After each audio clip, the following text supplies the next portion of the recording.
नमस्ते। एक ऐसा टॉपिक है जो हम सब की जिंदगी पर असर डालता है लेकिन अक्सर उलझा देता है। चलिए आज इसे आसान बनाते हैं। तो आज बात करेंगे जीडीपी की। ये शब्द हम रोज खबरों में सुनते हैं, है ना?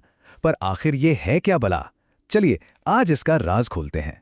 अब इसको समझने के लिए बड़े बड़े मुश्किल चार्ट्स को एक तरफ रखते हैं।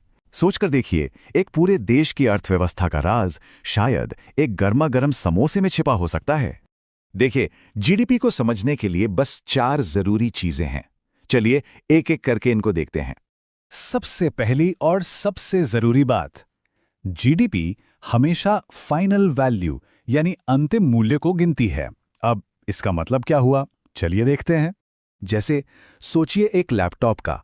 जब हम लैपटॉप खरीदते हैं तो उसके प्रोसेसर के लिए अलग से या सॉफ्टवेयर के लिए अलग से पैसे नहीं देते, सही कहा ना?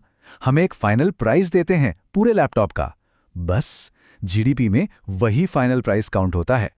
अच्छा, दूसरी बात, जीडीपी का मतलब सिर्फ गुड्स यानी चीजें नहीं है जिन्हें हम छू सकते हैं, जैसे कार, कपड़े। इसमें सर्विसेज यानी सेवाएं भी शामिल हैं। सोचिए बैंकिंग, ट्रांसपोर्ट, यहां तक कि पढ़ाई भी। एक बड़ी मजेदार कहावत है ब्यूटी पार्लर जैसी सर्विसेज के लिए।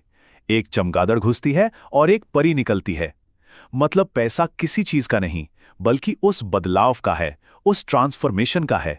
तीसरा नियम, ये सारा प्रोडक्शन मतलब सारी चीजें और सर्विसेज देश की पॉलिटिकल बाउंड्री के अंदर होनी चाहिए। और हाँ, इस बाउंड्री का मतलब सिर्फ जमीन और पानी नहीं है। विदेशों में हमारी एम्बेसीज या हमारी नेशनल एयरलाइंस, वो भी इसमें गिने जाते हैं। और चौथी और आखिरी चीज, जीडीपी हमेशा एक फिक्स टाइम फ्रेम के लिए नापी जाती है। आमतौर पर ये 1 साल होता है।